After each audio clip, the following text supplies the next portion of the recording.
You're afraid to die. But more than that, you're afraid to live. You scroll endlessly, you keep busy, you stay distracted, not because you're lazy, but because silence forces you to remember something deeper, that your time is running out. Marcus Aurelius, the philosopher king of Rome, didn't hide from this truth. He stared directly into the face of death every single day. And he didn't do it to feel depressed. He did it to feel free. In his journal, Meditations, he wrote, "You could leave life right now. Let that determine what you do, say, and think." To modern ears, that might sound morbid, but to the Stoic, it's the most liberating mindset a human can hold. You want peace? Remember this. You're going to die. You want to stop procrastinating? Remember, this moment is the only one you truly have. You want to stop fearing failure, rejection, judgment? Good, because one day, none of it will matter. This is not darkness, it's clarity. Death is not the enemy. Forgetting that you're dying is. Marcus didn't write for the public. He wrote for his own soul. He was emperor, yes, but also a man surrounded by betrayal, sickness, war, and constant loss. And in the middle of that chaos, he discovered an anchor, death as a compass. Imagine waking up each morning and asking, if today was my last day on earth, would I still do what I'm about to do? If the answer is no, every day, then you're not living, you're postponing. And the tragedy of postponing is this. Eventually, you run out of some days. We plan, we wait, we assume we have time. But Stoicism says, assume nothing, because everything, your job, your friends, your body, even your mind, can disappear in an instant. So what's left? Only how you live now. Only how you respond to the temporary with eternal values. Courage, compassion, focus, stillness. That is peace. Not absence of conflict, but presence of clarity. The reason most people live with anxiety isn't because life is chaotic. It's because deep down, they know they're wasting it. We postpone joy.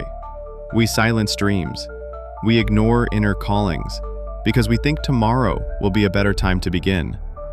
But Marcus Aurelius wrote, "You act like mortals in all that you fear, and like immortals in all that you desire. You fear pain like you'll die from it, but you chase meaningless distractions like you'll live forever." What if you flipped it?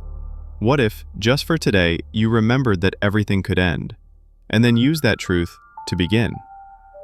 The Stoics believed in memento mori, not as a dark ritual, but as the ultimate motivation. It wasn't to make you cry, it was to make you clear. Clear about what matters. Clear about what's wasting your time. Clear about who you want to be when the clock runs out. Because when death becomes real to you, life becomes urgent. You stop waiting for the right moment. You stop negotiating with your calling. You stop letting people who don't matter define what you do. Suddenly, a quiet walk becomes sacred. A real conversation becomes gold. And a single focused hour on your craft feels holy. Marcus understood this. He didn't want fame or power. He wanted integrity. He wanted peace, not through control, but through surrender. Surrendering to the truth that life is short, but meaning is infinite. When you meditate on death daily, something strange happens. Your fear dissolves. You stop clinging. You start choosing. You no longer need to do everything, just the right things. You no longer need everyone to love you, just to respect yourself. You no longer need to escape life, because you finally started living it. That's the power of Stoic wisdom. It cuts through illusion. It clears the fog. It makes you honest with yourself. So ask yourself right now, if today was your last day, would you still do what you're doing? And if not, what are you waiting for? The ultimate peace is not in control. It's in acceptance. Not passive resignation, but the fierce courage to say, this is what life gives, and I will see it fully. That's the lesson Marcus Aurelius lived every day. He faced betrayal from friends, plague across his empire, and the death of his children. And yet, he never lost his center. Why? Because he practiced death while still alive. He let go of ego. He let go of outcomes. He let go of needing to be understood, celebrated, or remembered. All is ephemeral, he wrote. Fame and the remembered are alike, swallowed in time. Think about that. Even the most loved, the most brilliant, the most powerful, all forgotten eventually. So what remains? Your soul, your integrity, your effort. And when you live with that clarity, you don't waste time. You don't chase what doesn't nourish you. You don't fear what you cannot control. This is what it means to die before you die. It's a death of illusion, a death of false urgency, a death of the ego that says, I am the center of the world. And in that death, something beautiful is born. Presence, stillness, freedom. You begin to show up to life not needing more, but being more. You speak with intention. You act with conviction. You rest without guilt. You walk through the world not needing approval, because your peace doesn't depend on noise. You've stepped out of the fog. You see the finish line.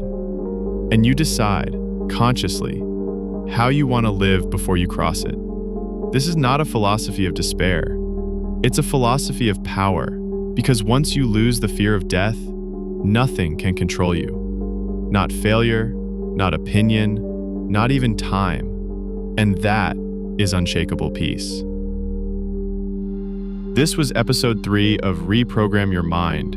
We explored how remembering death, memento mori, can clear your mind, sharpen your actions, and awaken your soul. In the next episode, we'll explore the teachings of the Upanishads and how realizing the illusion of self can free you from overthinking and identity crises. Until then, live fully, love fiercely, and act like your time is sacred, because it is. Subscribe, reflect, and remember. The one who lives ready to die is the only one truly alive.